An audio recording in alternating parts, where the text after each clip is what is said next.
बाबा कहते हैं, शिव महापुराण में भी ऐसा लिखा है, यह उमा शंभु विवाह जे नर गावहि सुनहि जे गावहि। भगवान शंकर के विवाह की कथा को जो मनुष्य सुनता है, नर नारी कहाँ ही जे गावहि। भगवान शिव के विवाह की कथा को जो कहता है, सुनता है। ऐसे भागवत आदि पुराण की कथा के लिए कहा कि भागवत की कथा मोक्ष कब देगी? जब भागवत की कथा सुनेंगे। समस्त पुराणों की कथा कब मुक्ति देगी? जब हम पुराणों की कथा सुनेंगे। लेकिन शिव महापुराण के लिए ऐसा नहीं कहा। शिव पुराण के लिए कहा कि यह उमा शंभु विवाह जे नर नारी सुनहि जे गावहि। नर और नारी यानी स्त्री हो या पुरुष, सुनहि मतलब जो सुनता है, जे गावहि। भगवान शंकर के विवाह की कथा को, शिव महापुराण की कथा को जो मनुष्य सुनता है, केवल सुनना नहीं, जो मनुष्य भगवान शिव के विवाह की इस कथा को कहता भी है, उसके जीवन में क्या होता है कि कल्याण काज विवाह मंगल सर्वदा सुख पावहि। कल्याण काज, भगवान शिव के विवाह को गाने और सुनने मात्र से जीवन में कल्याण होता है। कल्याण काज विवाह मंगल, यूं भी कहा है कि किसी व्यक्ति का विवाह योग न बन रहा हो, किसी का शादी ना हो रहा हो और विवाह योग न बने, तो वह भगवान शिव के विवाह की कथा सुन मात्र ले, भगवान शिव की कथा के विवाह की कथा गा मात्र ले, तो कल्याण काज विवाह मंगल सुख पावहि। ऐसा कहा है आचार्य जी कि जो भगवान की कथा के विवाह की कथा को सुनने को नहीं चाहिए, मत बोलो। क्या चाहिए? कुछ कुछ आदमी नहीं बोले, कोई बात नहीं, उन सब के दुख जो बोला है, एक मौका और देते हैं। क्या चाहिए आपको? अब सबने बोल दिया। प्रत्येक व्यक्ति को क्या चाहिए? सुख। सोने में सुख चाहिए, तो सोने में कैसा सुख हो? बिस्तर अच्छा हो, ठंड लगे तो कंबल अच्छा हो, सिर के नीचे तकिया अच्छा हो, गर्मी लगे तो पंखा अच्छा हो। गांव है तो एसी तो मुझे नहीं दिखाई दी, नहीं तो एसी हो तो फिर एसी वाला ही रूम भी अच्छा हो। तो सोने में हमको क्या चाहिए? सुख। सुबह उठने के बाद भी क्या चाहिए? सुख। चाय, नाश्ता, पानी, गर्म पानी, सुबह उठते ही हमको सुख। नहाने धोने में भी गर्म है तो ठंडा जल और ठंडा है तो गर्म जल। साबुन, शैम्पू, क्रीम, पाउडर और अच्छे कपड़े, इनमें भी क्या चाहिए? सुख है कि नहीं है? उसके बाद नाश्ता चाहिए, तो सुंदर नाश्ता भी हो, इसमें भी सुख।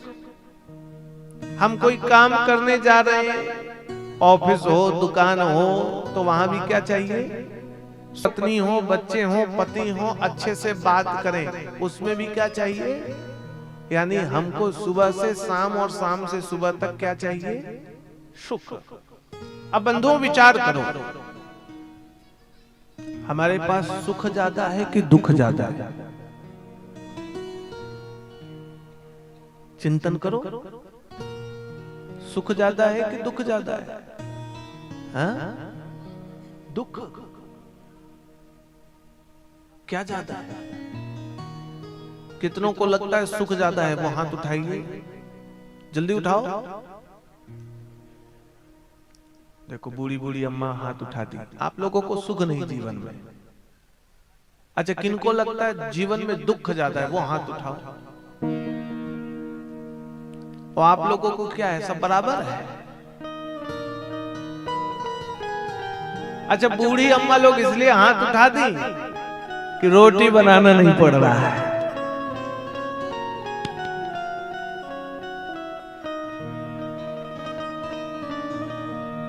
यद्यपि बंधुओं, हमारे पास सुख ही ज्यादा है। क्या ज्यादा है? चलने का मन हो तो पैर है, सुख है कि नहीं है? पैर ना होता तो? भोजन करने का मन हुआ तो हाथ है, सुख है कि नहीं? भोजन चबाने का मन हुआ, दांत है, सुख है कि नहीं? गला सूखा तो जल है, सुख है कि नहीं? खाली पानी जलना मात्र मिले, प्यास लग गई हो, कितने परेशान हो जाते हैं। देखने की इच्छा हो रही, आंख भगवान ने दिया, सुख है कि नहीं? ठंड लगे तो बिस्तर और स्वेटर और रजाई गद्दे हैं हमारे पास, सुख है कि नहीं? यानी हमारे पास सबसे ज्यादा क्या है? सुख है। दुख हमारे पास जीवन में कम है।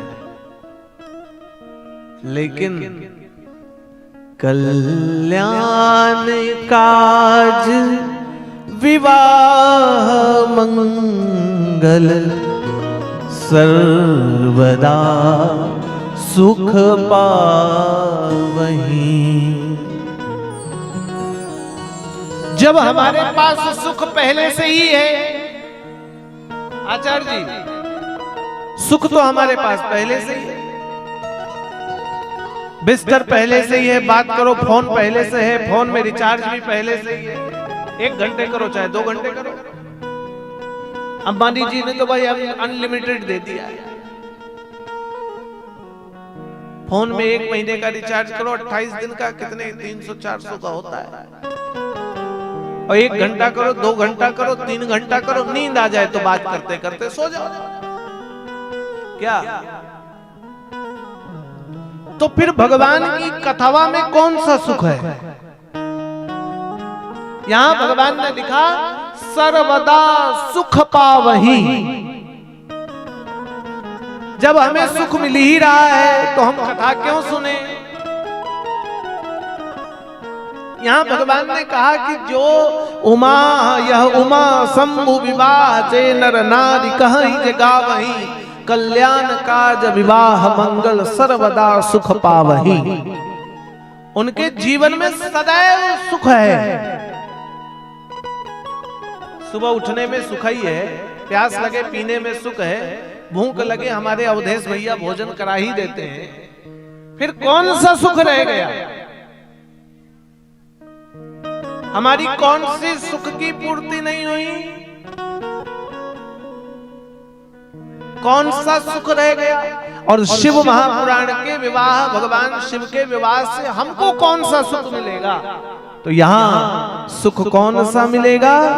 सुख मिलेगा कल्याण काज विवाह मंगल सर्वदा सुख पावहीं। कल्याण काज विवाह मंगल सर्वदा सुख पावहीं। सर्वदा सुख पावहीं। सर्वदा सुख पावहीं। वह सुख हमें प्राप्त हो जाएगा जिससे हमारे जीवन में कल्याण होना निश्चित है। जिससे हमारे जीवन का कल्याण हो। हमें कौन सा सुख मिलेगा? जिसमें हमारा क्या है? कल्याण। कल्याण मतलब जानते हो? कल्याण मतलब समझा? प्रणाम करने आए, हमने कहा कल्याण वस्तु। एक आचार्य जी आशीर्वाद होता है सुखी रहो, और एक आशीर्वाद होता है कल्याण वस्तु। सुख और कल्याण में अंतर है बंधुओं, ध्यान रखिए। सुख और कल्याण में अंतर है। सुख की प्राप्ति के बाद दुख के चक्के के आने की तैयारी कीजिए। हमें जब सुख मिलेगा ना, याद रखना, जब सुख मिलेगा तो दुख का पहिया हमारे पीछे लगा रहेगा। हमेशा सुखी व्यक्ति नहीं रह सकता है। बढ़िया भोजन कर लो तो जीव को क्या मिला? क्या मिला? जोर से बोलो। सुख मिल गया, स्वाद मिल गया। स्वाद में सुख है, लेकिन दुख क्या हुआ? सुबह पेट खराब हो गया।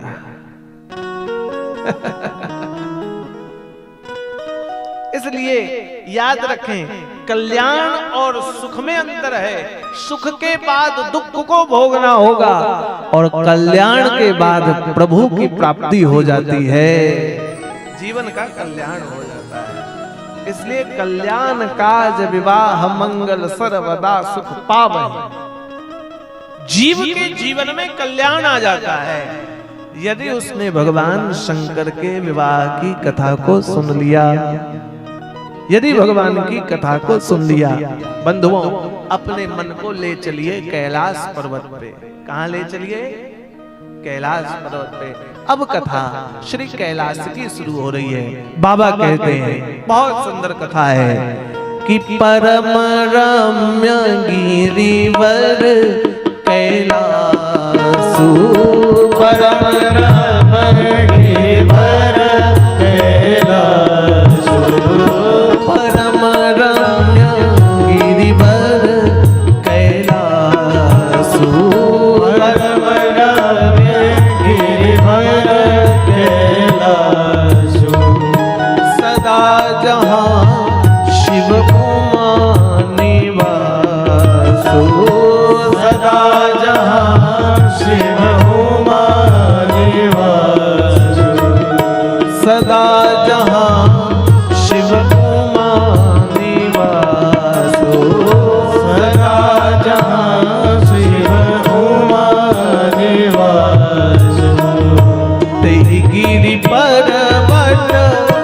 विपट विशाला, तेरी गिरि पर्वत विपट विशाला, तेरी गिरि पर्वत विपट विशाला, तेरी गिरि पर्वत विपट विशाला, नित्य नूतन सुंदर सब काला, नित्य नूतन सुंदर सब काला, नित्य नूतन सुंदर सब काला, नित्य नूतन सुंदर सब काला, एक बार सही तर प्रभु गयो, एक बार सही तर प्रभु गयो,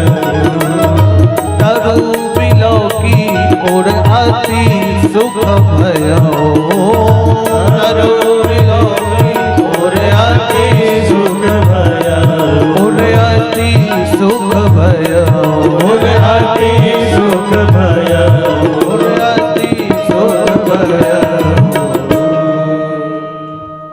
कहाँ की कथा चालू हो गई? अब कैलाश पर्वत की। ध्यान दीजिए, बहुत आनंददायक कथा है। आज की कथा में बहुत कुछ सीखोगे आप लोग, बहुत सारी चीज जानोगे। बाबा कहते हैं यहां कि परम रम्य गिरिवर कैलाश। रम्य मतलब जानते हो? रम्य का मतलब समझे? हाँ, अरे कुछ तो कहो, हाँ कि ना? क्या रम्य मतलब? रम्य मतलब क्या? अरे बोलो तो, कोई जानता है? 50 रुपया का सवाल है, बोलो भाई, रम्य मतलब जानते हो? नहीं, ना ना, हार गए जी। यहां लिखा कि परम रम्य गिरिवर कैलाश।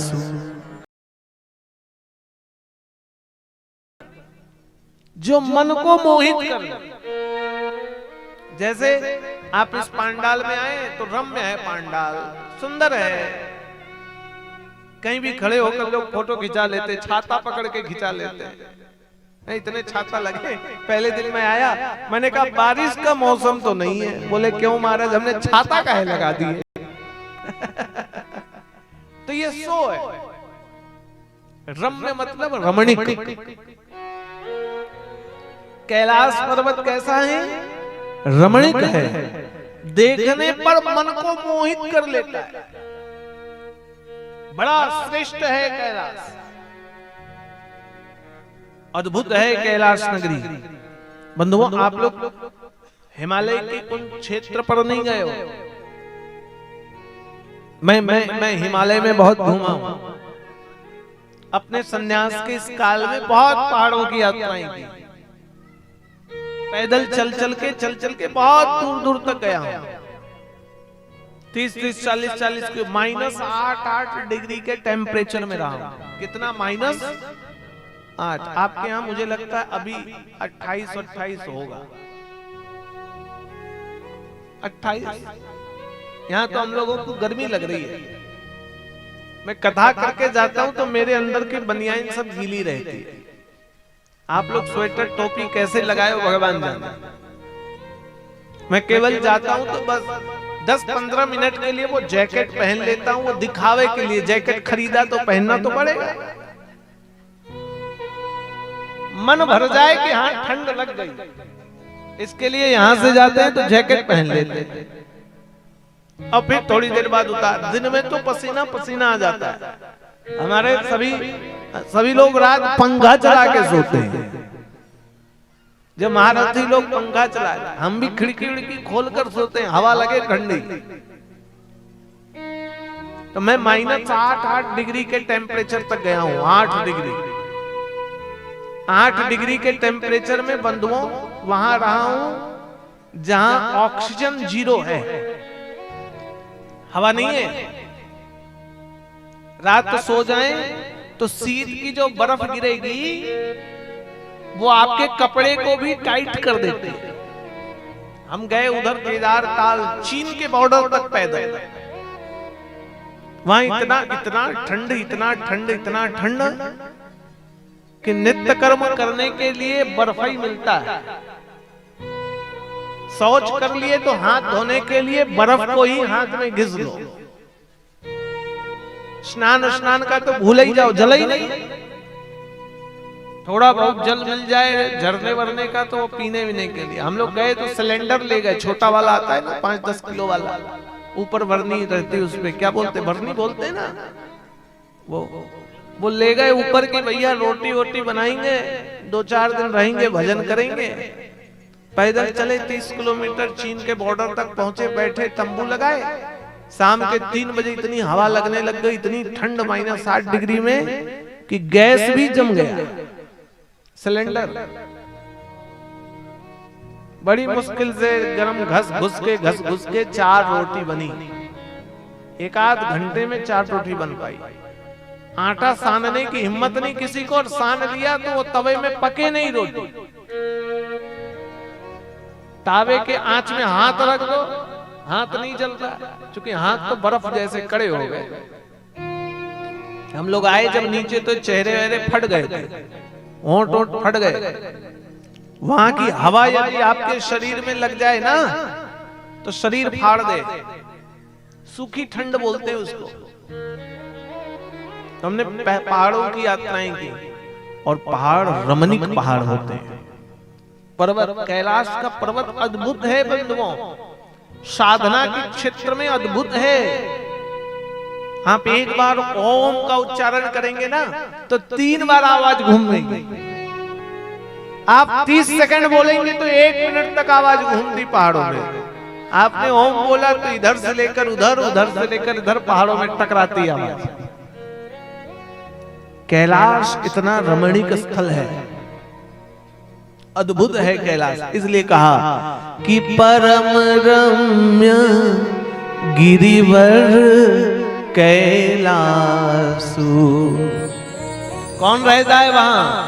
सदा जहां शिव उमा निवासु।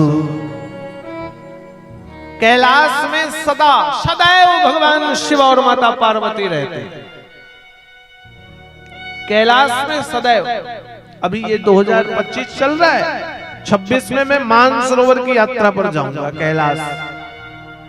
हमारी हार्दिक इच्छा है इस बार एकदम खा नहीं लिया जाएंगे, बस एक ही यात्रा रह गई, नहीं तो मैं तो जम्मू से लेकर कन्याकुमारी तक यात्रा कर चुका हूं। समस्त ज्योतिर्लिंग हो गए, लगभग सभी शक्तिपीठ हो गए, सभी बड़े तीर्थ हो गए, एक ही रह गया कैलाश मानसरोवर। बस उसकी यात्रा हो जाए तो 30 साल की आयु में समझो हमने भारत के लगभग तीर्थ घूम डाले। अभी बहुत खतरनाक यात्रा है, 14-15 दिन लगते हैं मानसरोवर की यात्रा में, और 2.5-3 लाख रुपए खर्च। क्योंकि चीन की सरकार वो सिक्योरिटी मनी ले लेती, आप ऐसे नहीं जा सकते। अब भारत चीन के नियम, सब्सिडी वगैरह तो है ही नहीं कुछ। रमणीक है कैलाश। और बंधुओं आप आश्चर्य करोगे, कैलाश पर्वत के ऊपर से कोई जहाज पार नहीं हो सकता, कोई पहाड़ पार नहीं हो सकता है। कैलाश में ब्रह्म मुहूर्त में आप देखोगे तो कैलाश की आकृति में ओम बनता है। कभी गूगल में फोटो देखना। दूसरी आपको एक सत्य घटना बताते हैं, कैलाश में अंशुल भोर के 3 बजे, कितने बजे? 3 बजे, 3 बजे नक्षत्र और तारे ऐसे परिक्रमा लगाते मानो कैलाश की आरती उतार रहे हैं। 3 बजे, 3 बजे लोग देखते बैठ करके, 3 बजे जग करके देखते हैं। मौसम अच्छा हो तो 3 बजे आरती उतरते दिखेगी कैलाश पर। तारे परिक्रमा काटते हैं, गोल गोल चक्कर कैलाश के, और वहां पाए जाते हैं राजहंस। राजहंस केवल मां पार्वती का नाम है उमा। क्या नाम है? उमा। राजहंस केवल कैलाश पर पाए जाते हैं, वो केवल उमा उमा उमा यही बोलते हैं। मानसरोवर झील पर राजहंस उमा ही बोलेंगे, उसके अलावा कुछ नहीं। इसलिए कहा कि परम रम्य गिरिवर कैलासु। सदा जहां शिव उमा निवास। भगवान पार्वती जी का विवाह रचा करके कैलाश आ गए और कैलाश में रहते हैं। एक दिन की बात है, कैलाश के पर्वत पर भगवान शंकर जहां है वहां वट का वृक्ष है, बरगद का। आज भोले बाबा बड़े आनंदित हैं और बाबा आनंद के साथ उस वट के वृक्ष के पास गए और यहां लिखा है कि निज कर डासी नागरी पूछाला। निज कर डासी नागरी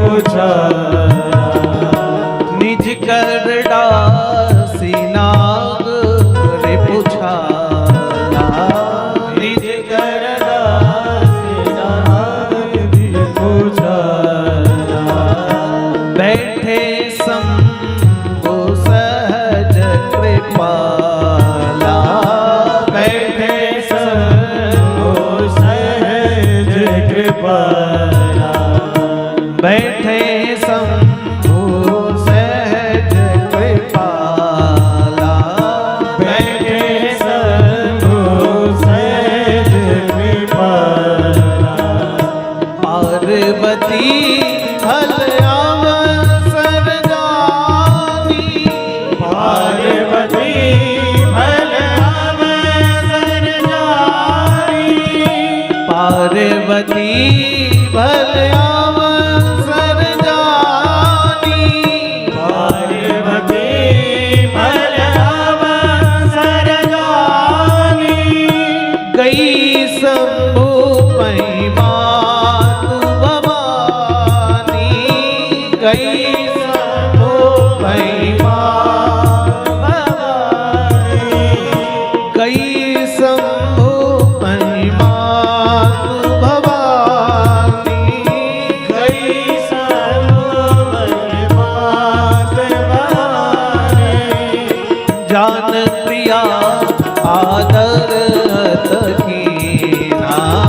जान प्रिया हर कीना। पाम भाग आसन दीना। पाव भाग आसन धर दीना। पाम भाग आसन दीना। पाव भाग आसन धर दीना। भगवान शंकर ने आज बरगद के वृक्ष को देखा, वट वृक्ष को देखा। ध्यान देकर सुनो, बहुत आनंद वाली कथा है। बाबा ने आज वृक्ष देखा, मन बाबा को लगा आज यहीं आसन डालना चाहिए। निज कर डासी नाग रिपुछाला। बैठे सहज ही शंभु कृपाला। बाबा जिस आसन पर बैठते हैं वो मृगासन है। कौन सा आसन है? मृग के आसन। नाग रिपुछाला। बैठे शंभु सहज कृपाला। आसन का बंधुओं बहुत महत्व है। कुश का आसन होता है। किसका? कुश का, कंबल का।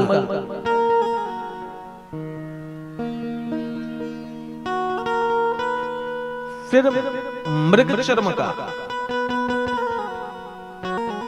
सिंह चर्म का। हमारे यहाँ आसन की बड़ी महत्वता है। और किस आसन पर बैठ करके कौन से मंत्र का जाप किया जाए, इसकी महत्वता है। सामान्य रूप से आचार्य जी चर्म के किसी भी आसन पर गृहस्थियों को नहीं बैठना चाहिए। कभी मूर्खता यह न करें। किसी गृहस्थ व्यक्ति को यदि उसने चर्मासन पर बैठा तो सही बात बताएं, हंसोगे। सबसे पहली बात, बवासीर होना कंपलसरी हो ही जाएगा। क्योंकि चमड़े से गर्मी आती है। दूसरी बात, चर्म के आसन पर वही बैठने का अधिकारी है जो या तो महात्मा होगा या ब्रह्मचारी। आसन में बैठने के नियम है। बाबा कौन से आसन पर बैठते हैं? चर्मासन पर, मृगासन पर। कि निज कर डासी नाग रिपुछाला। अब आप मेरे से कहोगे बाबा कौन से महात्मा है? बाबा ने तो विवाह कर दिया। लेकिन जो 87,000 वर्ष तक की समाधि लगा सकता है वो महात्मा ही है। गृहस्थ व्यक्तियों को कौन से आसन पर बैठना चाहिए? परम पवित्र कुश के आसन पर। कौन से आसन पर? कुश।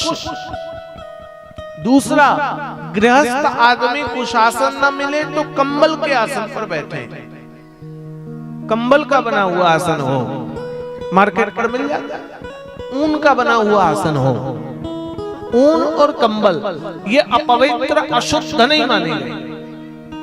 ऊन को बंधुओं अपवित्र नहीं माना गया है। भेड़ आदि का जो ऊन होता है वो अपवित्र नहीं। हमारे वैष्णव महात्मा भी मानते हैं कि ऊन का स्वेटर पहन सकते हैं, वो अपवित्र नहीं। लेकिन जो जैकेट पैकेट पहन लो, शौच आदि चले गए तो अपवित्र हो गए। ऊन के वस्त्र को अपवित्र नहीं। इसलिए ऊन या कंबल का आसन हो या कुश का आसन हो, गृहस्थ व्यक्ति को पूजा में आसन पर ही बैठना चाहिए। धीरे से एक बात बताऊं, आसन को धोया नहीं जाता है। क्या नहीं किया जाता है? इसलिए गंदा ना हो। गंदा हो गया तो धो धा के रख दिए। आसन धोया नहीं जाता, वो तप है। आसन में हर कोई नहीं बैठ सकता है। आज बाबा ने अपना आसन बैठाया, निज कर डासी नाग रिपुछाला, बैठे सहज ही सम्मुख कृपाला। सहज होकर के भगवान बैठे। आज भगवान को कोई टेंशन नहीं है, मानो फ्री है भगवान। कई बार आदमी फ्री होता है तो आराम से कुर्सी में डालकर बैठा है, ठंड का मौसम है, धूप में बैठा है। आज बाबा कैलाश में तो ऐसे ही ठंड है और धूप में बैठे। यहां का है कि पार्वती जी ने देखा आज अच्छा समय है। पार्वती भल अवसर जानी गई, शंभु गई मातु भवानी। माता पार्वती ने देखा आज समय अच्छा है, भगवान शंकर के समीप गई। और मैंने कहा था ना कि सती को भगवान ने सन्मुख आसन दी ना। सती को भगवान कहां बैठाते थे? सामने। सती को भगवान कहां बैठाते थे? जोर से बोलो। लेकिन यहां बाम भाग आसन हर दीन्हा। कहां बैठाया? कहां बैठाया? बाईं ओर। जान प्रिया आदर अति कीन्हा। आज भगवान शंकर ने पार्वती जी को वाम भाग में बैठाया। अब ध्यान दीजिए आगे की कथा पर। पार्वती जी बैठ गई।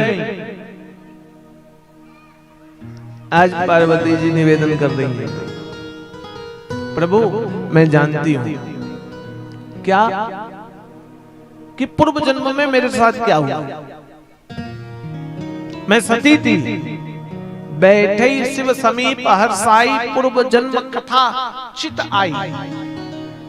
पार्वती जी को पूर्व जन्म की कथा का स्मरण हो गया। कुंदन, पार्वती जी को कथा याद आ गई। और पार्वती जी कहती हैं, प्रभु मेरे से एक गलती हो गई थी, उस गलती के कारण यह देह छोड़ना पड़ा और मैं फिर देह लेकर के आपको पाई हूं। इसलिए मैं आपसे निवेदन करती हूं, उन गलती के कारणों को बताइए। कौन सी गलती के कारण को? कि मैंने ऐसी कौन सी गलती कर दी थी? दूसरी, प्रभु अब मैं आपकी धर्म पत्नी बन गई हूं। क्या बन गई हूं? और धर्म पत्नी के कर्तव्य के कारण मेरे को पुत्र हो जाए, ऐसा आशीर्वाद भी दीजिए। पार्वती ने पूर्व जन्म कथा चिताई। पूर्व जन्म में क्या गलती की वो बताए, पूछा। आज बाबा कहते हैं, पार्वती यदि पुत्र की कामना है और पूर्व जन्म की कथा जानना चाहती हो तो कैलाश पर नहीं। क्यों? क्योंकि तुम्हें नहीं पता है, ताड़का नामक सुर तुम्हें खोज रहा है। वो जानता है कि भगवान शिव का विवाह हो गया है, कामदेव मारे भी जा चुके, तो भी शिव अंश प्रकट होगा। इसलिए वो तुम्हारे पुत्र को नहीं, वो तुम्हें ही आघात करने के लिए आएगा। आज भगवान शंकर ने निश्चय कर लिया। नंदी भृंगी को बोले, देखो नंदी भृंगी, एक काम करो, अब तुम लोग यहां से जाओ, कैलाश के चारों ओर रहो, कोई भी आए उसे कह देना बाबा भोलेनाथ और पार्वती जी चले गए। कहां गए पता नहीं। और भगवान शिव माता पार्वती आनंद वन की यात्रा पर निकल गए। आनंद वन की, कैलाश से आनंद चले गए। नंदी भृंगी भगवान के गण भगवान शिव का पूजन ध्यान करने लगे कैलाश पर्वत पर। कई समय बीत गए, कई वर्ष बीत गए। सैकड़ों वर्ष बीतने के बाद भी भगवान के पुत्र होने की कोई सूचना प्राप्त नहीं हो रही है। भगवान कहां हैं ये भी किसी को नहीं पता। पार्वती जी कहां हैं ये भी किसी को नहीं पता। आज इंद्र ब्रह्मा जी के पास गए और ब्रह्मा जी को बोला, ब्रह्मा जी आपको पता है भोले बाबा का कोई पुत्र हुआ है कि नहीं हुआ है? कोई लाला वाला हुआ है? ब्रह्मा जी बोले हमको भी नहीं पता। आज ब्रह्मा जी ने बोला, देखो विष्णु जी से पूछते। विष्णु जी के पास सभी देवता ब्रह्मा जी के सहित पहुंचे। विष्णु जी को कहा, विष्णु जी शंकर भगवान का कोई पुत्र हुआ, ऐसी कोई सूचना है हमें? विष्णु जी बोलते ये सूचना हमको भी नहीं। इंद्र कहते इतने वर्ष बीत गए, विवाह के इतने वर्ष तक यदि पुत्र की होने की सूचना नहीं है तो कहीं ऐसा तो नहीं भोले बाबा के यहाँ पुत्र ही ना हो, संतान ही ना हो रही हो। देवता चिंतित हो गए और देवता व्याकुल हो गए। विष्णु जी को कहा, चलें हम सब कहां? कैलाश की तरफ चलें। हम लोग कैलाश जाएं। कब से खड़े और कैलाश के लिए चल पड़े देवता सब। और कैलाश में खड़े होकर सभी देवता भगवान शंकर को पुकारने लगे कि कब से खड़े हैं झोली पसार। क्या पसार के खड़े हो? जोर से बोलो। झोली जानते हो? कुछ याचना के लिए। आज देवता गए हैं कुछ मांगने की, बाबा आपके पुत्र उत्तर कब होगा?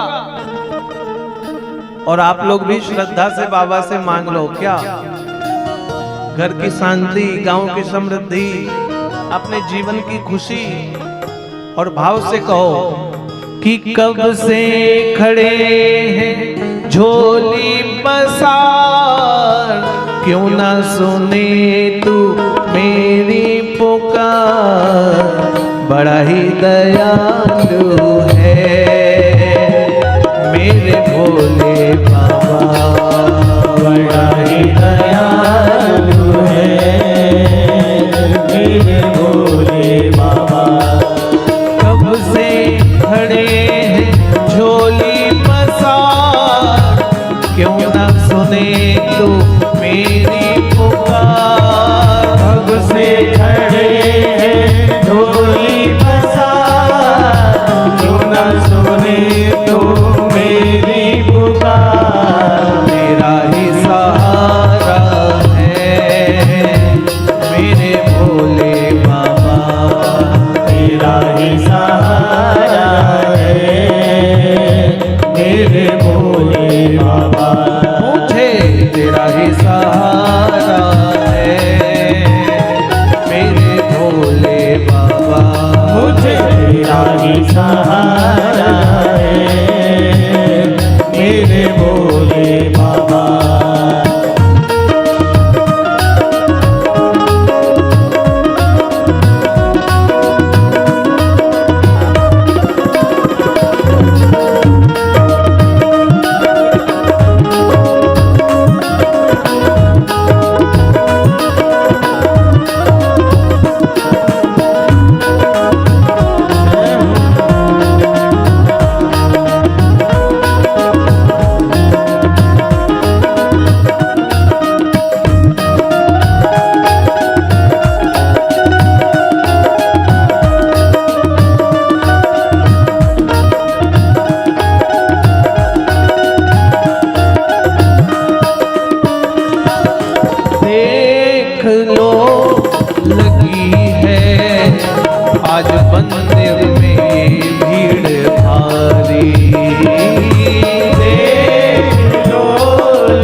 भोले बाबा। कब से खड़े हैं झोली पसार, क्यों ना सुने तू मेरी पुकार। कब से खड़े हैं झोली पसार, क्यों ना सुने तू मेरी पुकार। मुझे तेरा ही सहारा है मेरे भोले बाबा। मुझे तेरा ही सहारा है मेरे भोले बाबा।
जिंदगी से हारे कब जमाने का लेकर मैं आया।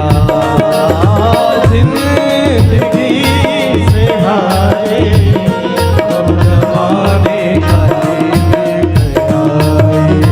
ओ जिंदगी से हारे कब जमाने का लेकर मैं आया।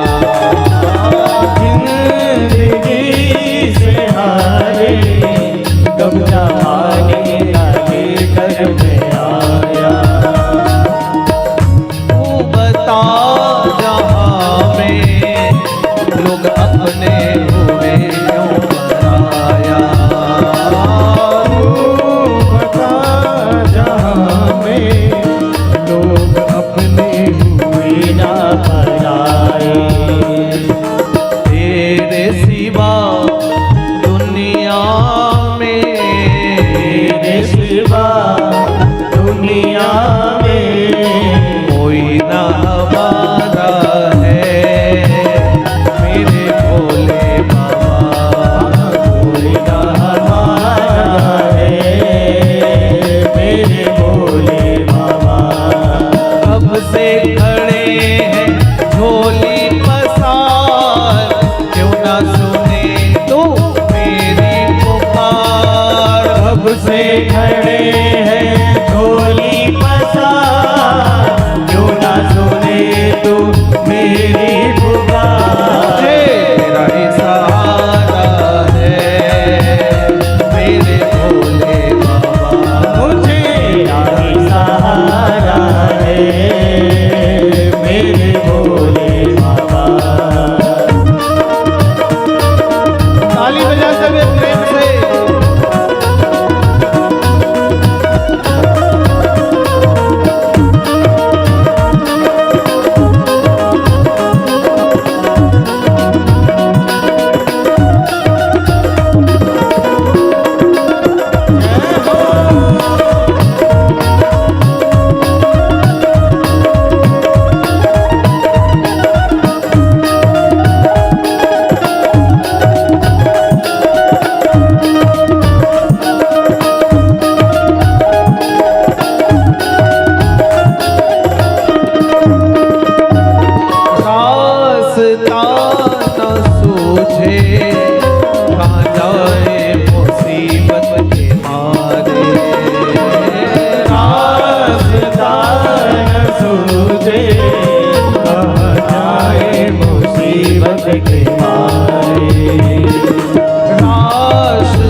सुने तू मेरी पुकार, तेरा ही सहारा है मेरे भोले बाबा, तेरा ही सहारा है मेरे भोले बाबा, तेरा ही सहारा है मेरे भोले बाबा, मुझे तेरा ही सहारा है मेरे भोले बाबा, मेरे भोले बाबा, मेरे भोले बाबा, मेरे भोले बाबा, मेरे भोले बाबा, मेरे भोले बाबा, मेरे भोले बाबा, मेरे भोले बाबा, मेरे भोले बाबा, मेरे भोले बाबा, मेरे भोले बाबा। बोलिए शंकर भगवान की जय। कब से खड़े हैं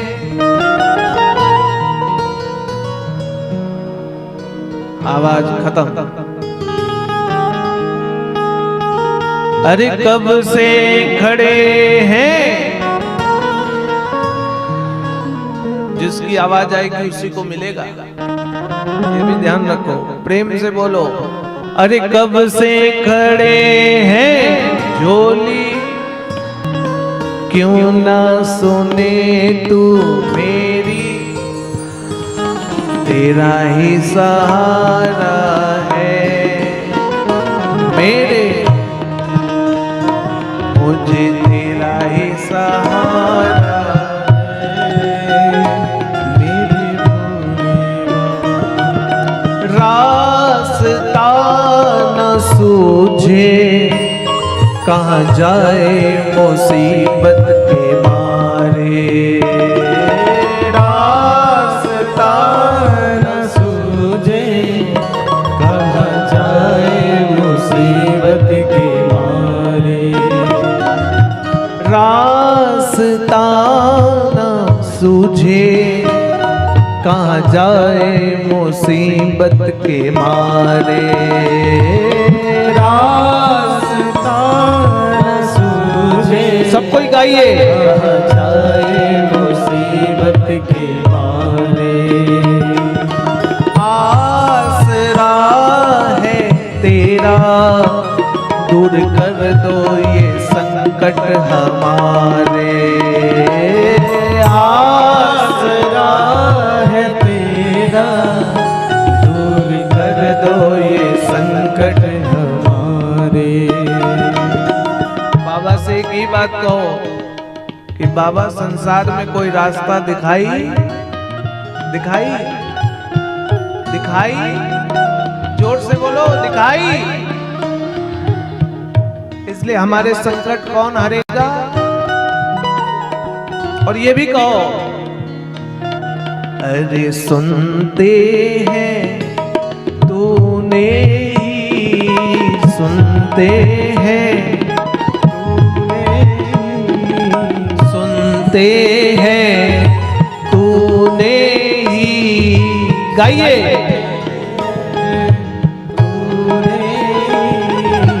लाखों को उबारा है मेरे भोले बाबा, लाखों को मारा है मेरे भोले बाबा, कब से खड़े हैं झोली पसार,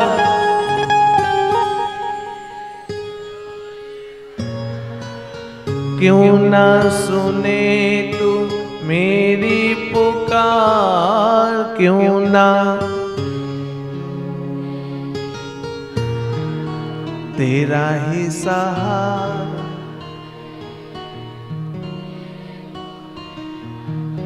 तुझे भक्तों ने पुकारा।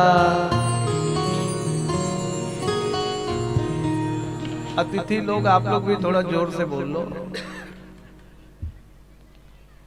तुझे भक्तों ने पुकारा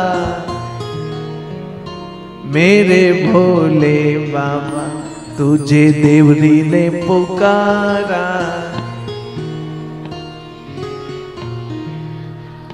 बाबा जरूर आएंगे और सबके घर घर जाएंगे।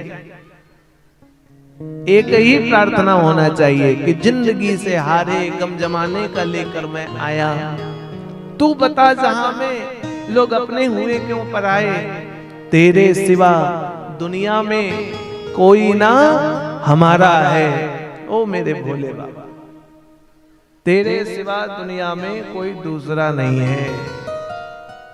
भगवान से ऐसा प्रार्थना। बंधुओं, कुछ लिस्ट है, बुलाना है किसी से? दे रहे क्या आप सरपंच जी? कोई लिस्ट है? आओ। देवता सभी पहुंच गए कैलाश। कैलाश पर बैठ करके भगवान शंकर के बारे में पूछने लगे, बाबा कहाँ हैं? भगवान के पार्षदों ने कहा, देखो भाई बाबा तो जा चुके हैं। किधर गए? बोले ये पता नहीं। कहां मिलेंगे ये भी हमें नहीं पता। आज बाबा का कोई अता पता नहीं। देवता परेशान हो गए। आनंद नामक वन पर बताया। ध्यान देकर कथा सुनो बंधुओं। आनंद नामक वन में देवता भगवान को पुकार रहे हैं। ये उस समय की घटना चल रही है जब माता पार्वती को भगवान शंकर पुत्र प्राप्ति के लिए अपना तेज देने जा रहे हैं। जैसे ही माता पार्वती को तेज देने वाले थे, उसी समय दरवाजे में देवता पहुंच करके बाबा को बुलाने लगे।